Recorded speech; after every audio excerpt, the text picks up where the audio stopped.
नमस्कार साଙ୍ଗମାନେ ଯେମିତି ମୁଁ ଆପଣଙ୍କୁ କହିଥିଲି ପୁରୁଣା ଭିଡ଼ିଓରେ ଧନୁର ଜନ୍ମଦିନ ଥିଲା ରାତିରେ ସେଲିବ୍ରେସନ୍ ହେବ ଆଉ ତାଙ୍କ ସାଙ୍ଗ ଆସିବେ। ପ୍ରଥମେ ତାଙ୍କ ସାଙ୍ଗ ଆସିଯାଇଥିଲେ ତାର ଧନୁ ପାଇଁ ଗୋଟେ ଗିଫ୍ଟ ଆଣିଥିଲେ। ଆମେ ଘରେ ଏଇଟା ଅନବକ୍ସିଂ କରିଦେଇଥିଲୁ। ଦେଖନ୍ତୁ ଗୋଟେ ରାଧାକୃଷ୍ଣଙ୍କ ମୂର୍ତ୍ତି ଥିଲା, ବହୁତ ବଢ଼ିଆ ହେଇଥିଲା। ଧନୁ କହିଲେ ହଁ ବଢ଼ିଆ। ତାପରେ ଆମେ ଘରୁ ବାହାରି ଯାଇଥିଲୁ, ଆମେ ଆସିକି ପହଞ୍ଚି ଯାଇଥିଲୁ ଆଇଟିରେ ଥିବା ସ୍କୋଲାର। ପ୍ରଥମେ ସେ ଦୁଇ ଜଣ ଏଣ୍ଟ୍ରି କରିଦେଲେ, ତାପରେ ଆମେ ଯାଇଥିଲୁ ଭିତରକୁ। ପ୍ରଥମେ ଆମେ କେକ୍ କଟିଂ କରିଦେଲୁ। ଆମର ପ୍ରଥମ କେକ୍ କଟିଂ ପ୍ରୋଗ୍ରାମ୍ ଥିଲା। କେକ୍ କଟିଂ ସାରିକି ତାର ମୁଁ ଥିଲି ଆଉ ମୋ ସାଙ୍ଗ ଥିଲା ଆଉ ତାଙ୍କ ସାଙ୍ଗ ଆଉ ତାଙ୍କ ଚାରିଜଣ ଆମେ ଯାଇଥିଲୁ କେକ୍ କଟିଂ କରି।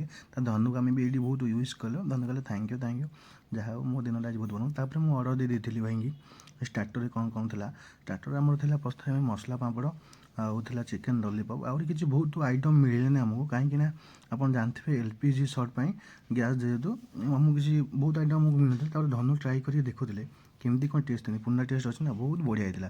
ଯାହାକି ମୋର ଫେଭରେଟ୍ ଲଲିପପ୍ ଓ ତାଙ୍କର ବି ଫେଭରେଟ୍ ଥିଲା, ଆଉ ତାଙ୍କ ସାଙ୍ଗରେ ବି ଫେଭରେଟ୍ ଥିଲା। ତାପରେ ଆମେ ଲଲିପପ୍ ଦବେଇକି ଖାଇକି ତାପରେ ତାଙ୍କ ସାଙ୍ଗକୁ ପଚାରିଲେ କେମିତି ହେଉଛି, ସେ ବି କହିଲେ ବହୁତ ବଢ଼ିଆ ହେଇଛି। ତାପରେ ଭାଇ ଏଇଠି ଆମକୁ ଦେଇ ଦେଇଥିଲେ ଯେଉଁ ବଟର୍ ଚିକେନ୍। ଆମର ଥିଲା ବଟର୍ ଚିକେନ୍ ସାଙ୍ଗରେ ନାନ୍ ଥିଲା, କିନ୍ତୁ ନାନ୍ ଯେହେତୁ ମନା କଲେ, କହିଲେ ନା ହେବନି ଗ୍ୟାସ୍ ସର୍ଟେଜ୍ ଯୋଗୁଁ, ଆମର ରୁମାଲ ରୁଟି, ବହୁତ ରୁମାଲ ରୁଟି ବି ଚଳିବ। ତାର ଧନୁ ଏଇଠି ଟେଷ୍ଟ କରିକି ଦେଖନ୍ତୁ, ଜଣେଇବେ କେମିତି କ'ଣ ହେଇଛି।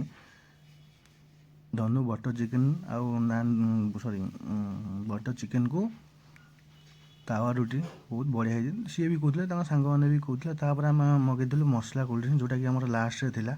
ଧନୁ ପିଇକି ଟେଷ୍ଟ କଲେ ବହୁତ ବଢ଼ିଆ ହେଇଛି, କହିଲେ ଯେତିକି ଖାଇଛନ୍ତି ପୁରା ହଜମ ହେଇଯିବ। ତାପରେ ଆମେ ଖାଇସାରିକି ତଳକୁ ଆସିଥିଲୁ, ଯେଉଁଟାକି ଧନୁକୁ ପଚାରିଲେ କେମିତି କ'ଣ ହେଉଛି, କହିଲା ସବୁ ବହୁତ ବଢ଼ିଆ। ଏଇଟା ମୋର ବି ଫେଭରେଟ୍ ଥିଲା, ତାଙ୍କ ଚିକେନ୍ ଲଲିପପ୍ ଆଉ ବଟର୍ ଚିକେନ୍।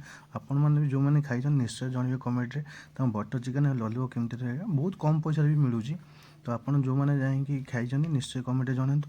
ରହିଲି, ଜୟ ଜଗନ୍ନାଥ। ଆଉ ଭିଡ଼ିଓଟା ଯଦି ଭଲ ଲାଗିଥିବ ଲାଇକ୍ ସେୟାର କରିବାକୁ ଭୁଲିବେନି।